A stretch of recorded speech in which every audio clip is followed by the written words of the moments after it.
back. We are now going to talk about the rise and fall of the tobacco industry in North Carolina.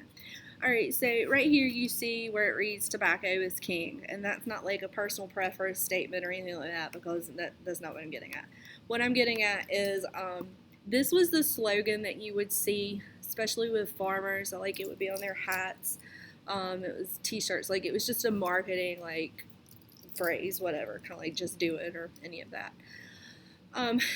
So tobacco, although it's still a profitable crop in North Carolina, tobacco is not grown at the rate that it was prior to the mid-1990s. Prior to the mid-1990s, our primary cash crop in North Carolina was tobacco. That was the top producing crop. It is still one of the top producing crops now, but nowhere near like it used to be. And this is because of the tobacco quota buyout program, in which the government paid farmers to grow crops other than tobacco. So we had several people back where I'm from that participated in the quota buyout, and then we had like 2 or 3 farmers that didn't participate in the buyout. So let me tell you about this.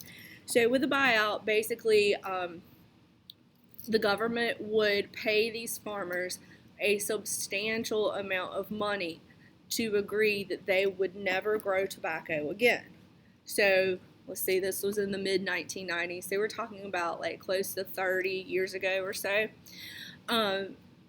The government said, all right, you can grow soybeans, corn, whatever it is, cotton. A bunch of people have replaced the growing of tobacco with sugarcane.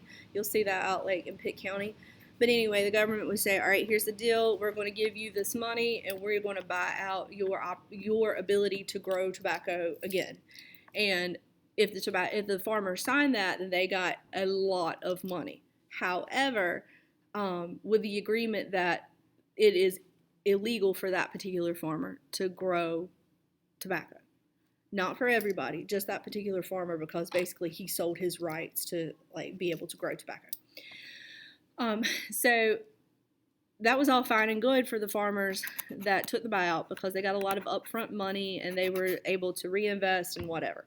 So you had a few farmers back home that did not take the buyout, and they didn't get all the money, and they positioned themselves for the long run, not the short run, because now these 2 or 3 farmers that are still able to grow, they have a monopoly on tobacco in that area in North Carolina, because there's only a few farmers that are allowed to still grow it. All right, so before we continue talking about tobacco, should you smoke cigarettes? No. Is it good for you? No. All of the things that we know, but like right now we're not talking about the morality of the issue. Right now we're just talking about tobacco farming in North Carolina, past, present, future, so forth. Future-wise, not sure exactly. I mean, I assume that I don't know of any legislation that says that anyone's going to stop growing tobacco. I do know some of the tobacco farmers have diversified into non-THC hemp, just for like you can make anything out of it, like ropes, shirts, clothing, and they're growing it for that way. But like you have to have a permit, and it's experimental and all that. So that's something different. All right, so the Golden Leaf Foundation. Oh, and let me highlight this where I got on my whole rant about the buyout program. All right, so the Golden Leaf Foundation. It was created in 1999 by the North Carolina legislature from money that was part of a settlement between cigarette manufacturers and the government.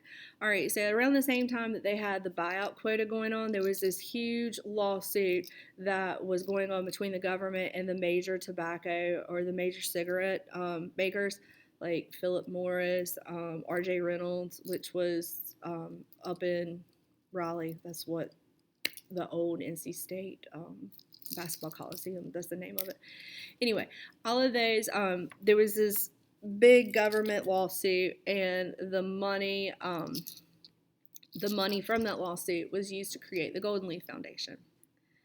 And it is a nonprofit foundation that awards grants to help long-term with the North Carolina economy, and especially for areas of North Carolina that were tobacco dependent, and by that meaning like tobacco jobs dependent, like farmers, field hands. I think that's the appropriate. I don't know if that's the appropriate term now. Field workers. I don't know. I don't know how to say that appropriately.